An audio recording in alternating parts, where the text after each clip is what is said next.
Hey everyone, let's take a look at the next topic. Section 4.3 is very big and very important. We're going to actually do two lectures on this. First, on the first derivative test and the second derivative test, which is less important. And then the second lecture will be on concavity, which will allow us to understand the shape of a curve. This is a major application of the derivative, but it also requires a bit of algebra. So make sure your algebra skills are good to go. The local maximum of a curve, or I should say of a function, is a y value, f of c, that's at least as big as all the other y values on a neighborhood, right? And of course, the local minimum is the opposite, right? It's the y value, again, y value, that's less than or equal to all y values in some neighborhood. So for example, if we draw a graph, and maybe our curve looks something like this.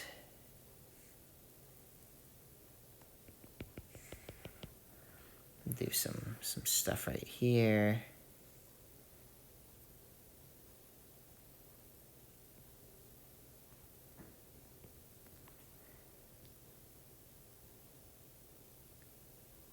Something like that. So let's take a look, right? We have some interesting points.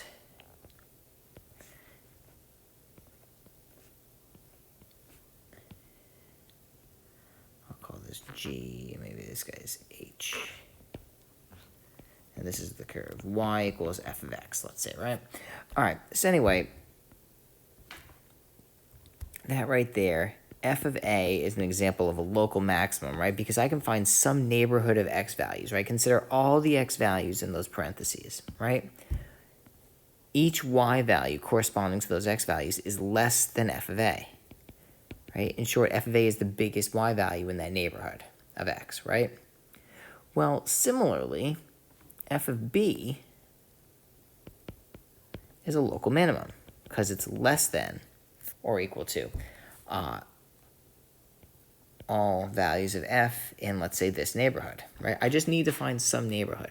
Now, note that f is not differentiable at b. I did not require that the function be differentiable to have a local minimum. This is basic, right? Lowest y value in the neighborhood, right? For c, right, f of c isn't even defined, so it's obviously not a local max or min, but it's also just worth noting that near c, there is neither a highest nor lowest value. Right, it's a vertical asymptote. These kinds of things happen, right? F of d is an interesting point because here it's neither a max nor a min, right? No matter what neighborhood you take of d, you're always going to have some y values less than f of d and some y values that are bigger than f of d, right? That's neither local max nor a min. Now, if we look at e, this is kind of a weird one, right? F of e. Well, it looked like it should have been a local max, but there's actually a hole right there. And instead we have a dot there. Well, if we take this little neighborhood, we see that actually, well, maybe I should be a little more careful with that. Let's take this neighborhood. Let's say. Do we see that f of e is actually the lowest point in that neighborhood? So f of e is actually a local min. Also a local min. There's a local max, right? So just to be clear, let's write these down.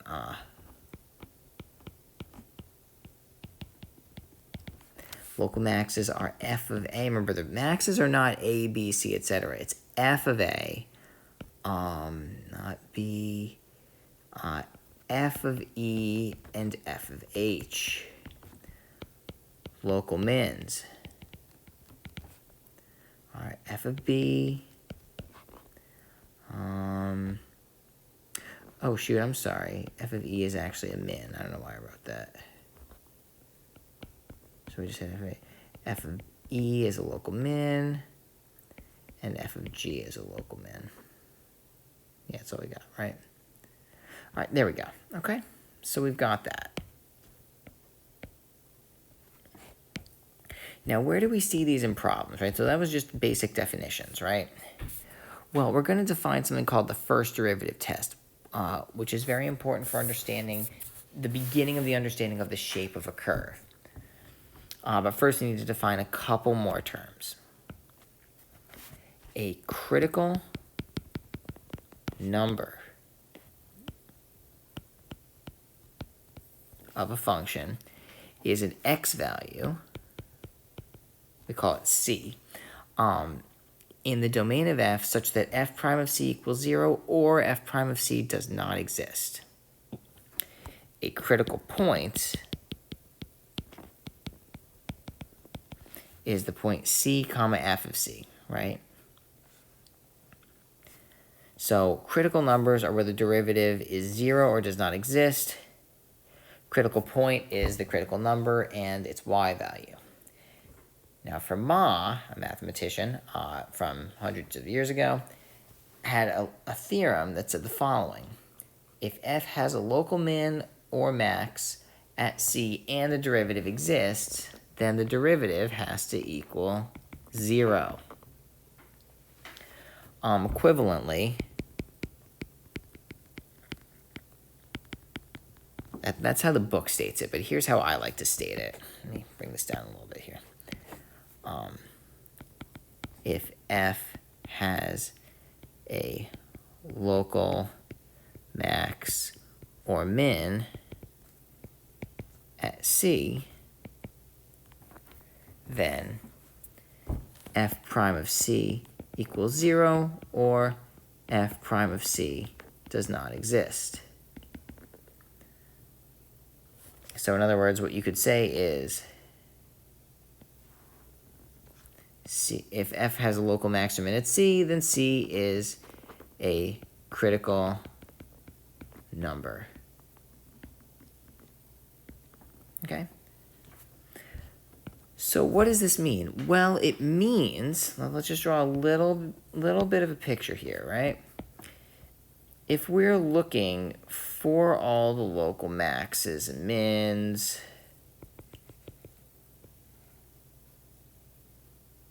let me actually do one of these guys, spice things up a little bit.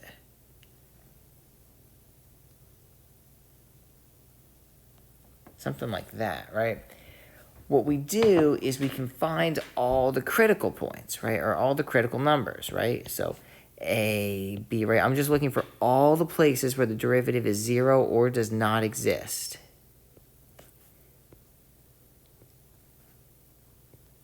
I'll call this G because we're assuming this is y equals f of x. We'll call this H, right? And then we'll call this guy I, okay? So looking at this, these are all the points, all the x values at which f prime of x either equals 0 or does not exist. So let's just say A through I are all the critical numbers of the function f. Now the question is, does that mean there's a local min or max at each of these points? Well, let's take a look. Maybe I'll use black to make this pop, right? Here, I think it's pretty clear that f of a is a max. Right? Just come up with some neighborhood, the biggest point, right? The biggest y value. I think it's pretty clear that f of b is a local min.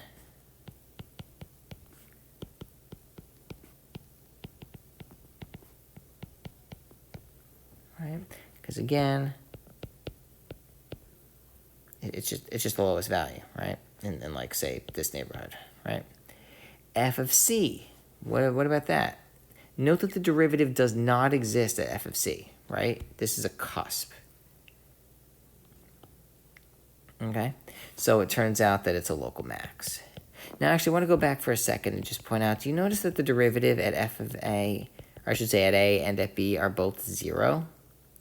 Right, because the tangent lines for each of those are horizontal, right? So the tangent line has slope 0.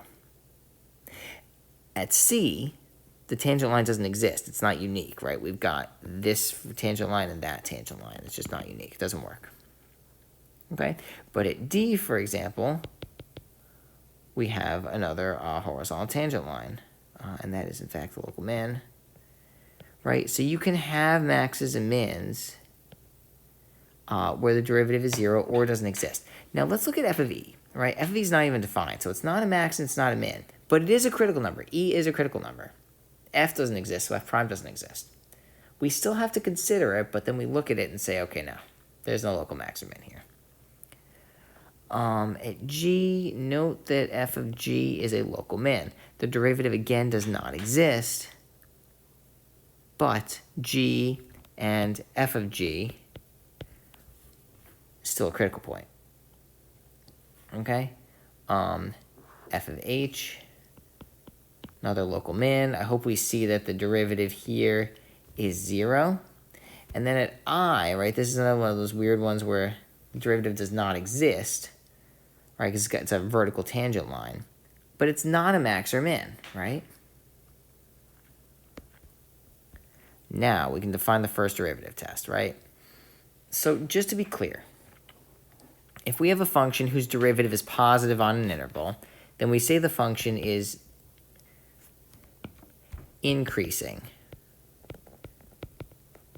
on the interval. And that should make sense, right? Because if the slope of the tangent lines of the function is positive on an interval, well then that has to mean that the function is increasing, right? Right, maybe I should use black to make that pop, right? Right? If the slope of the tangent line is always positive, then the function's always increasing, right? Vice versa, the slope of the tangent line is always negative, then we say f is decreasing on the interval. So here is the first derivative test. Suppose that we have a critical number c of a continuous function f. If f prime changes from positive to negative at c, then f of c is a local maximum. If f prime changes from negative to positive at c, then f of c is a local minimum. And if f prime does not change sign, then f of c is neither a local max nor a local min.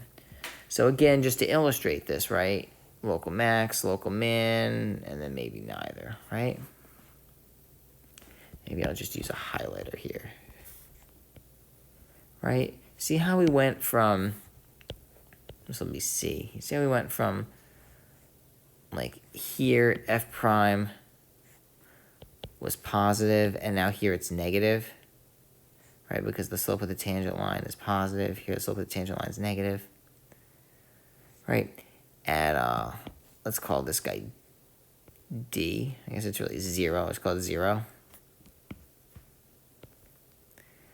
At 0, you see how the derivative goes from positive, or from negative to positive?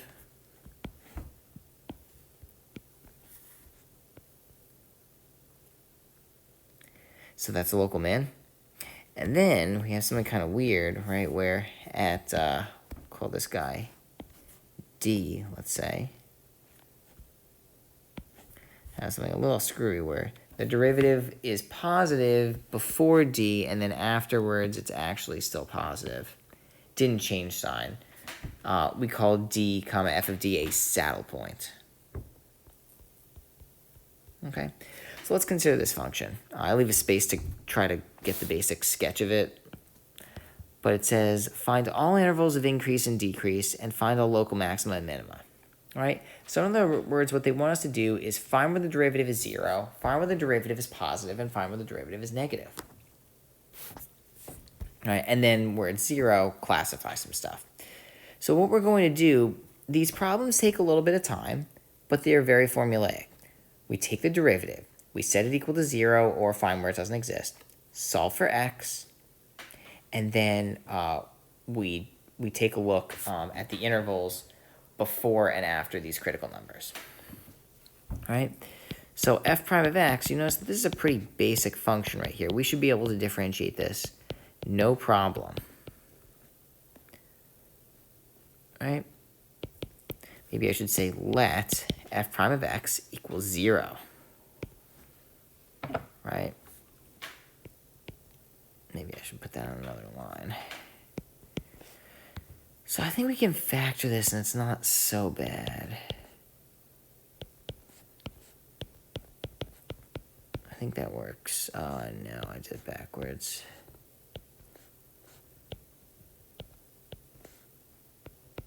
There you go.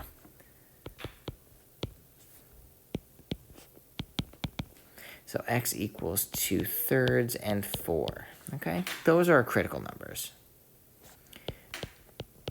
You don't have to write this down. I'm just pointing this out.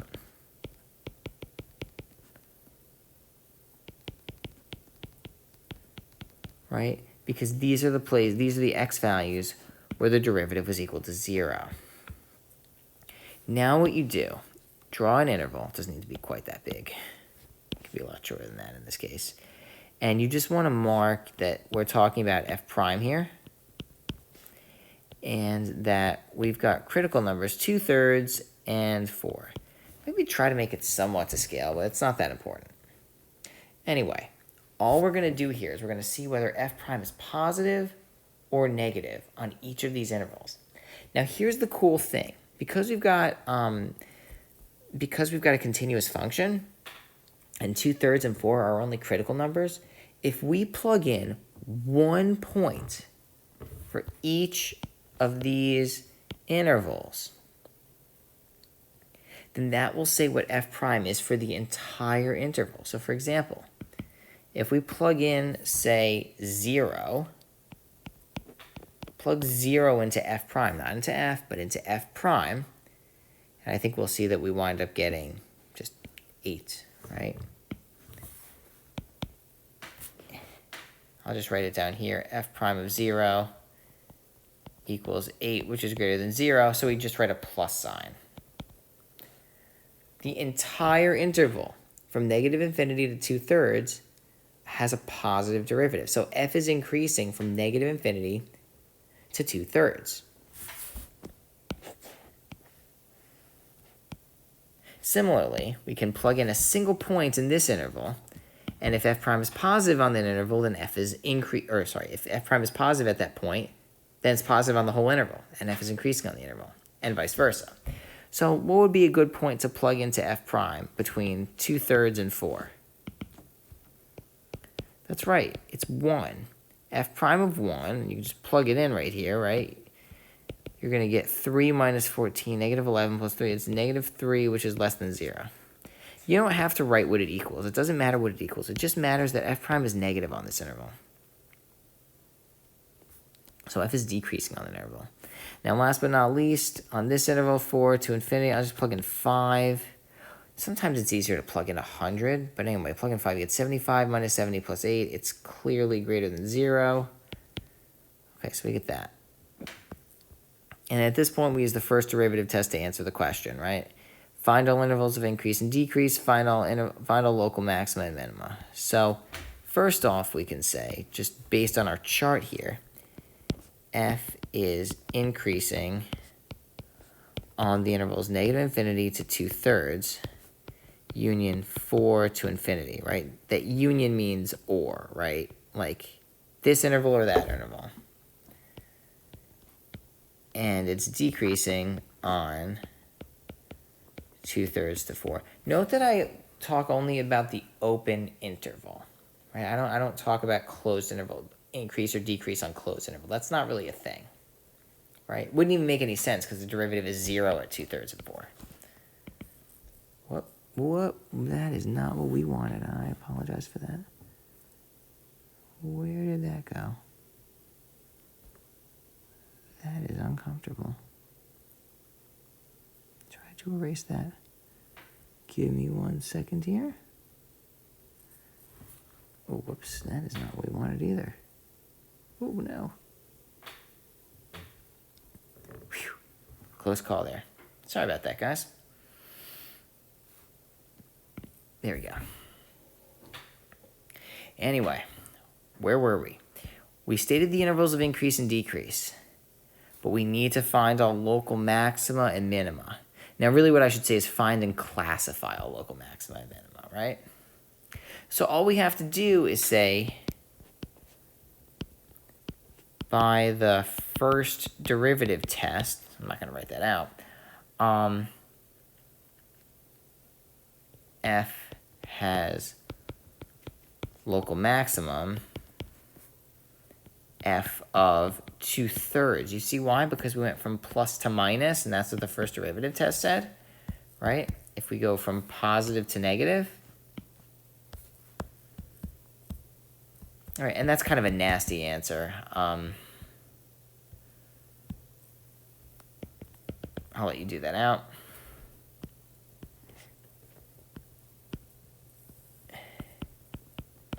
And local minimum, f of 4. And that's not quite so bad. We can do that one out. All right, 64 minus, I think it's a negative 48 plus 32. I think it's actually 0.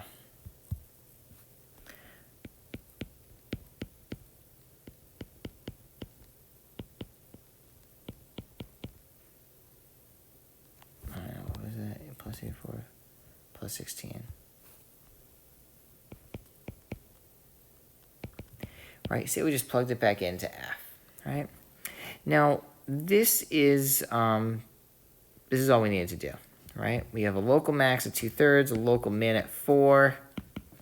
But just something that I want to show you is that using our little interval chart there, we actually have a very rough idea of the shape of f of x, right? We know that it's going to be some value over here. I don't know what it is, but f is somewhat increasing from negative infinity to 2/3.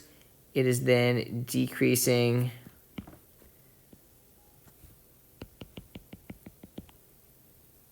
between 2/3 and 4, and it is then increasing after 4.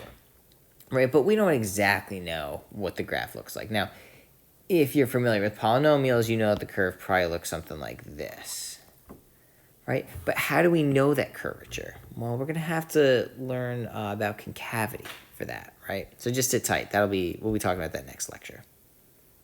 Okay? Next up, find all intervals of increase and decrease, find all local maxima and minima of f, right? So again, I'll leave a little spot for us to draw a crude graph of what's going on. But let's see if we can get to work, right? Again, find the critical numbers, right? Take the derivative, set it equal to 0, solve for x. Find the intervals of increase and decrease. Use the first derivative test. Answer the question. Right? So we're going to have f prime, and you can write let f prime of x equals 0, right? Well, that's going to be low, d high, minus high, d low, all over low squared. Note, by the way, anytime you're dividing by x's, you need to be a little careful. You need to make sure you're not dividing by 0. However, note that this guy never equals 0. In fact, it's always greater than 0, right? So we're in the clear. So one thing to remember about fractions is that when you're solving for when the fraction equals 0, don't worry about the denominator. I mean, make sure you're not dividing by 0, but once you do that, just multiply both sides by the denominator. Let me use some red for this.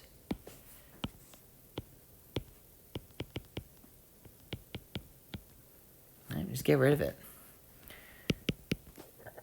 And this is going to imply that x squared plus 1 minus 2x squared, see what I did right there, 2x squared,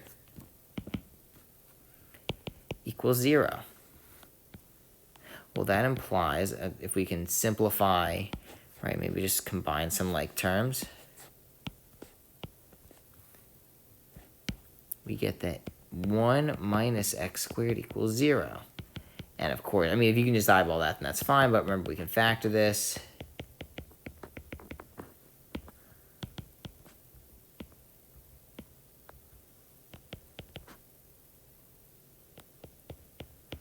X equals plus or minus 1. All right, so here we have that f has critical numbers negative 1 and 1. So when we set up our interval chart,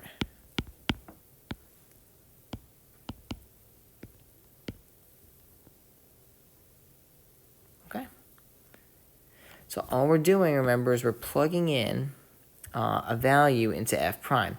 Now, make sure to plug it into f prime and not some simplified version of it, right? And not, or I should say, not some altered version of it, right? Like, don't plug it into this necessarily. You want to plug it into this, okay? So let's see. If we plug in, let's say, -2, well, let's see. We wind up getting positive, right? This is 5. Minus, and then it's -8. That looks like it's positive, and the bottom is always positive, so I'm pretty sure we're getting so we have a positive. I'm pretty sure it should be negative. Hold on one sec. No, it should be negative. Hold on one sec. Let's clean this up a little bit.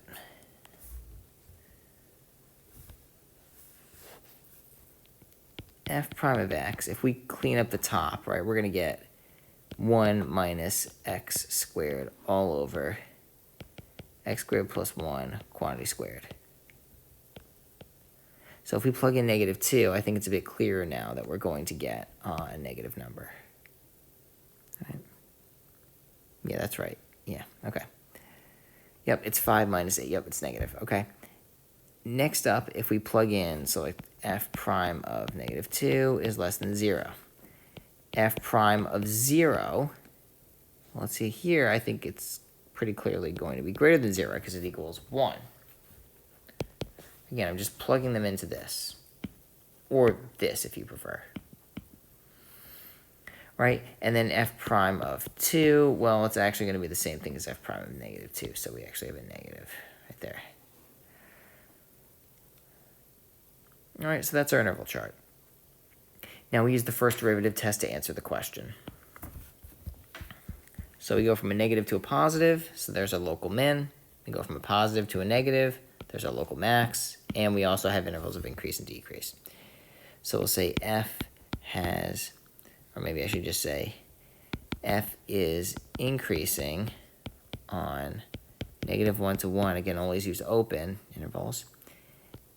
And decreasing, that is decreasing on -infinity to -1, union 1 to infinity. F has local minimum f of -1. Now what is f of -1? We just plug -1 into f of x here. -1 over -1 squared plus 1, that equals -1/2. And local maximum, f of +1, which is 1 over 1 squared plus 1, and that gives us +1/2. Okay? So that's the answer to the question, right? This is f's local min, this is f's local max, this is where it's increasing and decreasing. Now I just want to point out, using this information, right, using the interval chart, and understanding of mins and maxes, we have a rough idea of what's happening with f, right? If this is our -1, this is our 1, we know that, well, I guess we even have a point here, right? F of -1 is -1/2, and we know that f of 1 is +1/2, so I guess we do have these 2 points on the graph, right? You could also see that the y-intercept is 0 if you plugged in 0. So we know that our graph is doing something like this.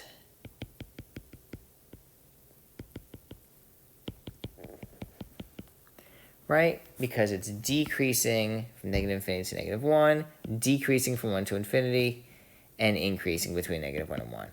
However, it turns out the actual graph looks something a bit more like this.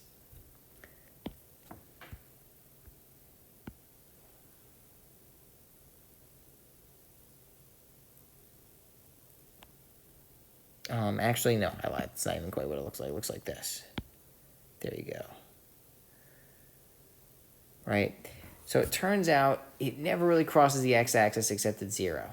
It flattens out at both extremes. Now, how do we know that? Well, you have to consider horizontal asymptotes, right? So learning about the shape of the curve, the basic shape of the curve, right, just the first derivative test, not everything. That doesn't give us everything. It just gives us a basic idea of what the curve is doing. Okay? Now, very quickly, I want to show you the second derivative test. I'm going to show you the second derivative first because I technically haven't defined that. Second derivative of a function is just the derivative of the derivative. Take the derivative again. That's it. Right? Now, the second derivative notation can be a little funky when we use the dy over dx stuff, right? So dy over dx is this minus this, right? Now, the second derivative notation is d squared y over dx squared. Lovely, I know. Right? That's what we get for a second derivative. Here, now, if you're clever here, you actually could just jump to the second derivative. Here we write f double prime of x, like f prime is the first derivative, f double prime is the second derivative. Here you could be clever because trig function derivatives are pretty, we know how those work. All right, you could kind of skip to the second one, right? But generally speaking, if I ask for the second derivative, you just kind of have to find the first derivative first, right? Now this is kind of annoying because we have to use a product rule. Nothing egregiously awful, but like nothing fun. Right? There's a product rule. And now, I have to take the derivative of that. This isn't going to be so bad. Derivative of secant is not that bad. And then remember, the derivative of three products, or three things times each other, is just, you can take the derivative of each one.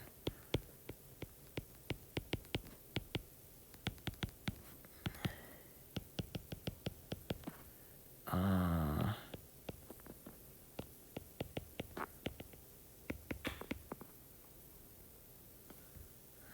running out of room here.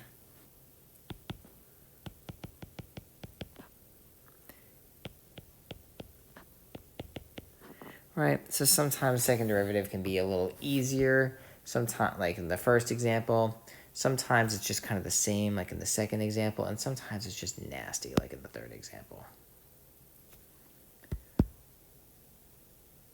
Now, one important thing is that the second derivative measures the rate of increase of f prime, that is the acceleration of f, right? If f prime measures the velocity, then f double prime measures the acceleration. Let's write that down.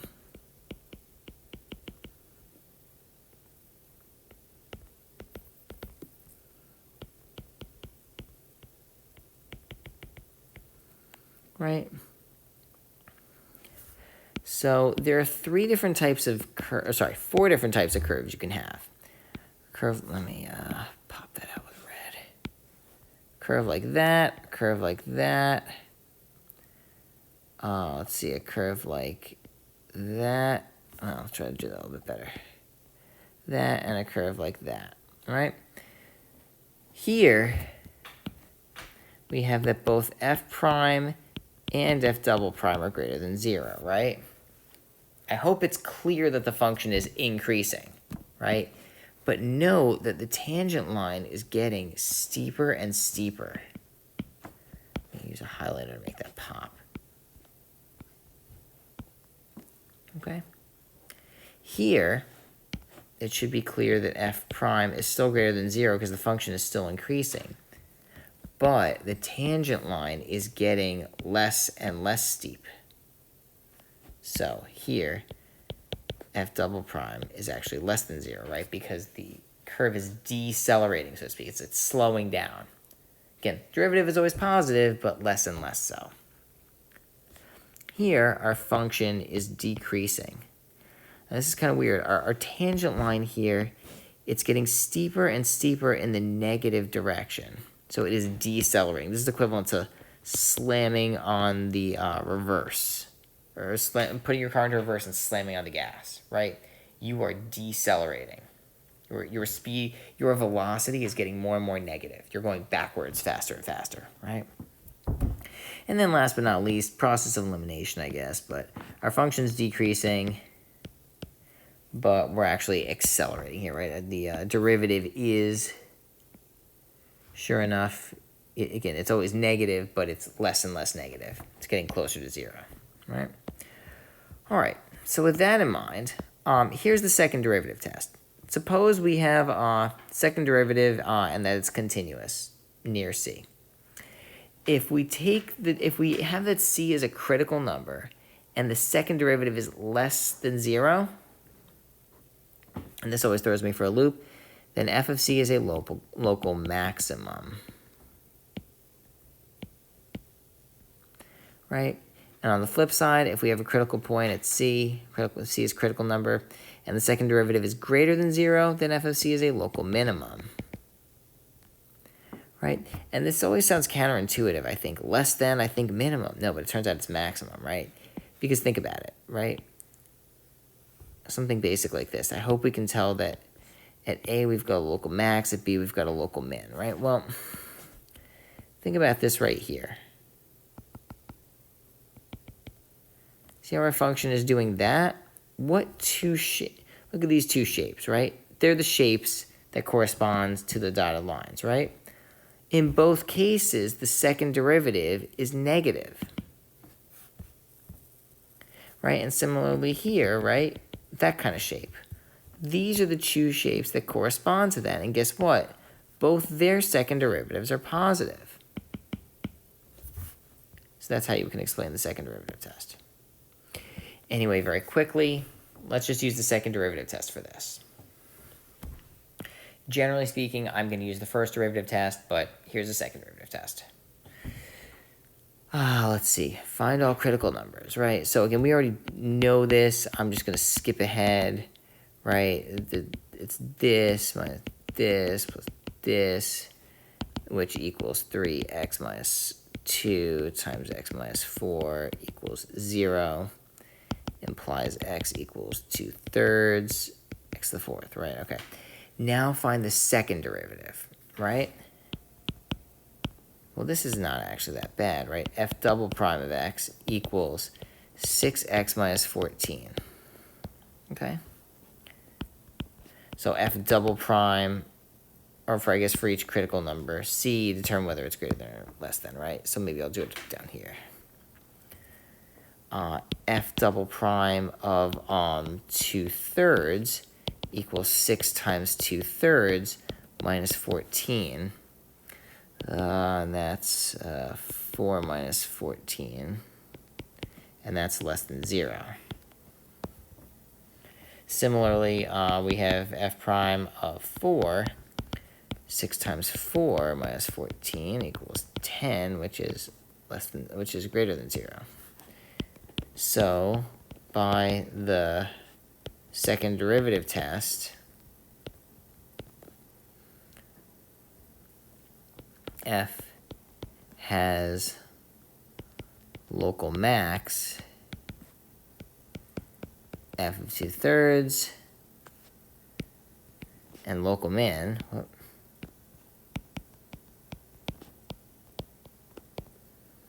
f of 4, right?